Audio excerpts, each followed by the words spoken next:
Hi everyone, welcome to digital GK classes. तो जैसा कि आपको पता है कि अभी जो है इलेक्शन के बाद ही आपका जस्ट 2 एग्जाम होने हैं। जून में आपका बीपीएससी हो जाएगा एंड जुलाई में आपका 7 जुलाई को, डेट भी पहले से पता है, सीटेट का होगा।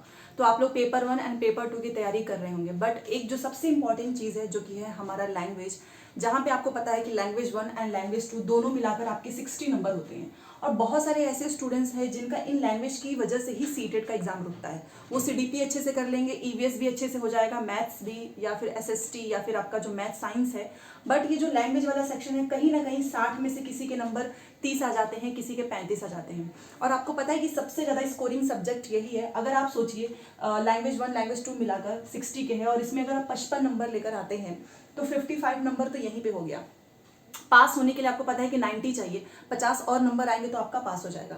तो आज बेसिकली हम लोग जो लैंग्वेज वाला सेक्शन है, जिसपे कोई उतना बात नहीं करता है कि किस तरीके से आपको तैयारी करनी है, और स्कोरिंग सब्जेक्ट ये है ही। साथ में आप यहाँ पे सारे टॉपिक्स मैंने नोट किया हुआ है जो कि सीटेट पूछता है जहाँ से, और ये सब में सेम होता है। इस पर बात करने वाले हैं और इसकी क्लासेस बहुत जल्द आएगी। तो अगर आप पहली बार आए हैं तो चैनल को सब्सक्राइब करके प्लीज़ वीडियो को लाइक कर दीजिएगा।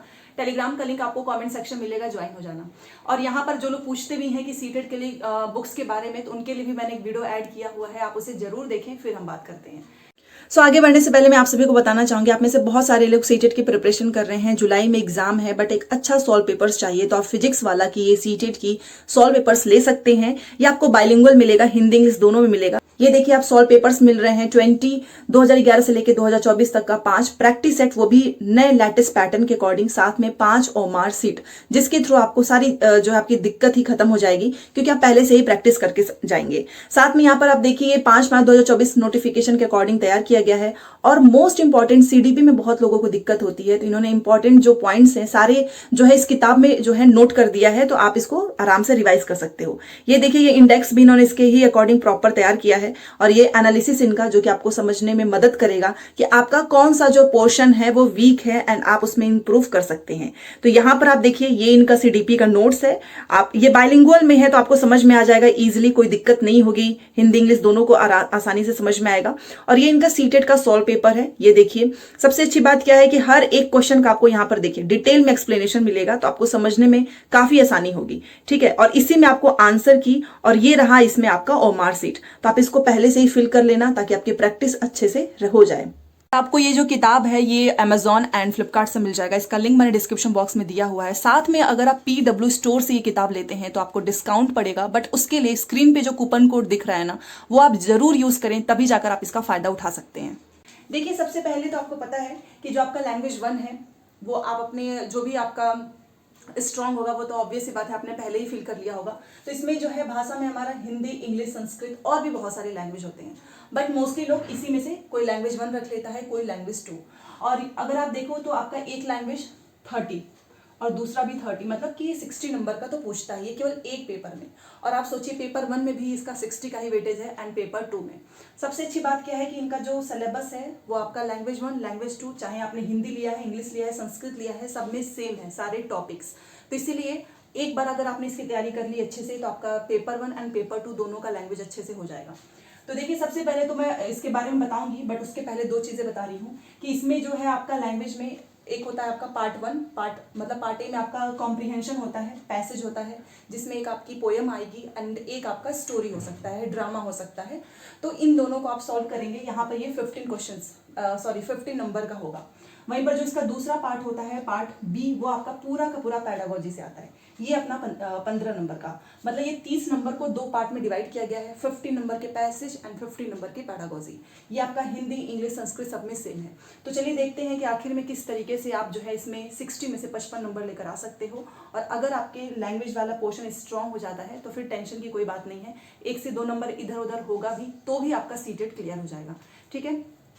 और हाँ, इसका अभी मैं बता देती हूँ कि नेक्स्ट वीक से जो है मैंने सोचा है कि 18 के बाद से हिंदी, इंग्लिश, इन सब के हम पैसेज करने वाले हैं, और साथ में पैसेज को सॉल्व करने की ट्रिक जो कि पिछली बार भी मैंने आपको बताई थी, 1 लाख से ज़्यादा लोगों ने देखा है, उन्हें बहुत पसंद आया। जो मैंने हिंदी और इंग्लिश के जो पैसेज की आपको ट्रिक बताई है वो हर एक लैंग्वेज में काम आने वाला है। और अगर आपने इस तरीके से सॉल्व किया तो आपके पैसेज में 15 में से 15 आएगा।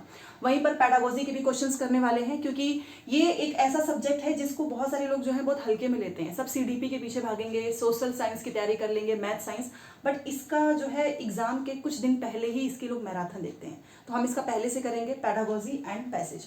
तो हमारा जो है 18 मई के बाद से हम ये हर दिन जो है दोपहर में ही करने वाले हैं, ठीक है। सबसे पहले मैं अब बात कर लेते हैं कि कहाँ कहाँ से प्रश्न पूछेगा। तो एक आपका कॉम्प्रिहेंशन होगा, जिसमें आपका एक तो दो पैसेज होंगे, एक में आपका पोयम होगा, और पोयम बहुत ही आसान सा होता है, और दूसरा आपका जो है ड्रामा या स्टोरी। तो ये पैसेज काफ़ी लेंदी होते हैं, इसको करने की ट्रिक हम आगे देखेंगे, बट फिर भी अभी मैं आपको बोलूँगी कि अगर आपके पास प्रीवियस ईयर क्वेश्चंस हैं तो आप खुद से क्या कीजिए कि हर दिन एक पैसेज जरूर करें, क्योंकि ये 15 नंबर लेकर आना आसान नहीं है। इसमें लास्ट में जब समय बचता है ना तो लोग तुक्का मार के चले आते हैं, 3 से 4 नंबर ही आ पाता है। तो चाहे आपका जो भी विषय है, हिंदी है, इंग्लिश है, संस्कृत है, हर दिन आप एक पैसेज लगाइए। अगर आपको नहीं आती है किस तरीके से करना है तो ज़रूर बताना, हम उसको पहले डिस्कस कर लेंगे। तो ये हो गया आपका। और ये जो पैसेज है इसके लिए बहुत सारे लोगों को लगता है कि ग्रामर करना है। जी नहीं, आपको ग्रामर बिल्कुल भी नहीं करना है, इसमें ग्रामर नहीं आती है, ठीक है। और पैसेज की जब प्रैक्टिस करो ना तो देख लेना कि 2-2 हिंदी होगी, 2-2 इंग्लिश होगी। तो आप देखिएगा कि आपने लैंग्वेज 1 में क्या रखा है और लैंग्वेज 2 में क्या रखा है। कई बार ऐसा होगा कि आपको 2 हिंदी मिलेगा, तो कुछ लोग लैंग्वेज 1 में हिंदी रखते हैं, कुछ लोग लैंग्वेज 2 में रखते हैं। तो आप देखिएगा कि आपने कौन सा लैंग्वेज जो है सेलेक्ट किया है उसके अकॉर्डिंग ही करें। इससे भी बहुत सारे लोगों के नंबर कम हो जाते हैं जब वो गोला बना कर आते हैं, तो उसमें लैंग्वेज वाले में बहुत कन्फ्यूजन होता है। वो एग्जाम से पहले मैं आपको बता दूंगी। तो फिलहाल के लिए आपको क्या करना है, हर दिन एक पैसेज की प्रैक्टिस करनी है, हिंदी, इंग्लिश, संस्कृत, इसके लिए। तो मान लीजिए 15 नंबर यहाँ पर आपका सिक्योर हो गया, 1 नंबर मान लीजिए कट भी जाता है, बाकी के बचता है ये पैडागोजी, ये आती है 50 नंबर की। सबसे पहले इसमें आपसे पूछेगा pedagogy of language development. English में भी सेम यही टॉपिक है, हिंदी में ही। तभी कई बार ऐसा होता है कि जो क्वेश्चन हमको हिंदी में देखने को मिलता है उसी को ट्रांसलेट करके इंग्लिश में भी वो सेम क्वेश्चन पूछता है, क्योंकि इनका टॉपिक एकदम सेम है, सिलेबस भी एकदम सेम है। चाहे कोई भी भाषा हो, आपको यही पढ़नी है। पैडागोजी ऑफ लैंग्वेज डेवलपमेंट, इससे रिलेटेड आपसे हिंदी से रिलेटेड क्वेश्चन पूछेगा। क्लास में किस तरीके से बच्चों को पढ़ाना चाहिए हिंदी, और वहीं पर थोड़ी बहुत हल्की फुल्की ग्रामर, ठीक है। उसके बाद से आपका लर्निंग एंड एक्विजिशन, किस तरीके से बच्चों को सिखाना है भाषा, ठीक है।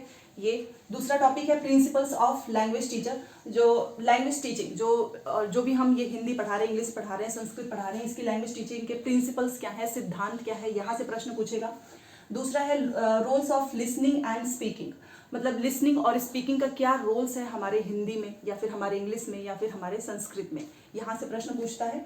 उसके बाद से आपसे पूछेगा critical perspective of role of grammar, मतलब कि क्रिटिकल, जैसे कि क्रिटिकली वाले बहुत सारे क्वेश्चंस आते हैं जहाँ पर चैलेंजिंग वाले क्वेश्चंस होते हैं कि किस तरीके से हमें बच्चों को पढ़ाना चाहिए, क्या जो है सेंट्रलाइज्ड होगा या फिर डिसेंट्रलाइज्ड होगा, यहाँ से भी बहुत सारे क्वेश्चन पूछते हैं।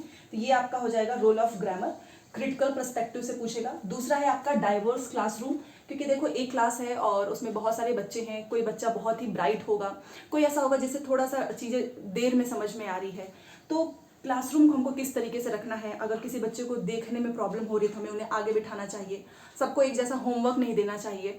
होमवर्क भी हमें किस तरीके से देना है, जिसको जिस लेवल पे है उसके अकॉर्डिंग। ये हो गई डाइवर्सिटी। और अलग अलग, पता ही आपको, हर अलग अलग जो है कम्युनिटी के बच्चे होंगे, तो उनके अकॉर्डिंग आपको अपनी टीचिंग प्लान करनी है। दूसरी चीज़ है कि चैलेंजेस ऑफ टीचिंग लैंग्वेज, बहुत सारे चैलेंजेस आएंगे। कई बार ऐसा भी होगा कि क्लास में कुछ बच्चों को बोलना भी नहीं आ रहा है ढंग से, ना तो लिखना, तो वो एक चैलेंजेस यहाँ से प्रश्न पूछता है। लैंग्वेज स्किल्स क्या होगी, यहाँ से क्वेश्चन आएंगे। एंड इवैल्यूएशन, देखो इवैल्यूएशन हो गया, असेसमेंट हो गया, ये तो आएगा ही आएगा कि आप किस तरीके से बच्चे को इवैल्यूएट कर रहे हो, उनका मूल्यांकन कर रहे हो। और इसमें आपका LSRW, ये बहुत इंपॉर्टेंट है। देखिए जो लैंग्वेज स्किल्स हैं, LSRW होता है ना कि किस तरीके से बच्चों को पहले हमें सिखाना चाहिए, लिसनिंग, स्पीकिंग, रीडिंग, राइटिंग, ये हो गया। TLM, टीचिंग लर्निंग मटीरियल, अगर आप क्लास में पढ़ाने जाते हैं तो आप कौन कौन सी जो है TLM का यूज करोगे। मल्टीमीडिया हो गया, आजकल तो हम बच्चों को पढ़ाने के लिए जो है बहुत सारी चीज़ों का यूज करते हैं, तो उसमें ऑप्शंस में बड़ा आसान होता है। देखो पैडागोजी जो है ना, ये टोटल बस यही है कि आप किस तरीके से सोचते हैं, आपकी अंडरस्टैंडिंग कैसी है, क्लास में अगर आप पढ़ा रहे हो तो आपका जो है किस तरीके से वहाँ पे समझ रहे हो। ये रटने वाली चीज़ें नहीं है। अगर मैं आपको बोलूँ ना कि यहाँ से पढ़ लो रट लो, ये रटने वाला नहीं है, ये सब कुछ समझने वाला है, अप्लाई करने वाला है। दूसरा है रेमेडियल एंड डायग्नोस्टिक। देखो डायग्नोस आपको पता ही है, मैंने कई बार बताया है, रेमेडियल उपचार करेंगे।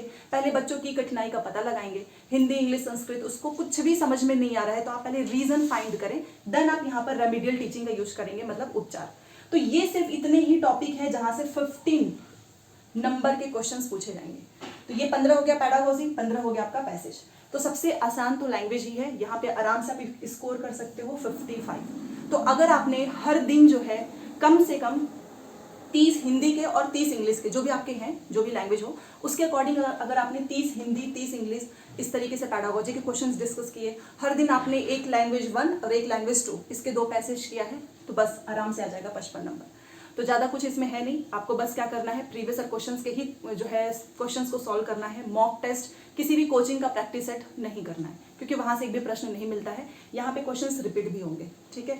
तो ये एक वीडियो थी, बाकी हम पैडागोजी करेंगे, पैसेज को सॉल्व करने की मैं आपको ट्रिक बताऊंगी, वो तो हम देखेंगे ही। तो चलो मिलते हैं 1 बजे सीटेट की क्लास में और 5 बजे जो है बीपीएससी की। Thanks for watching. और हाँ, अगर आपको वीडियो पसंद आता है तो अपने दोस्तों को जरूर शेयर करो, क्योंकि बहुत सारे लोगों को प्रॉब्लम होती है पैसेज में, ठीक है।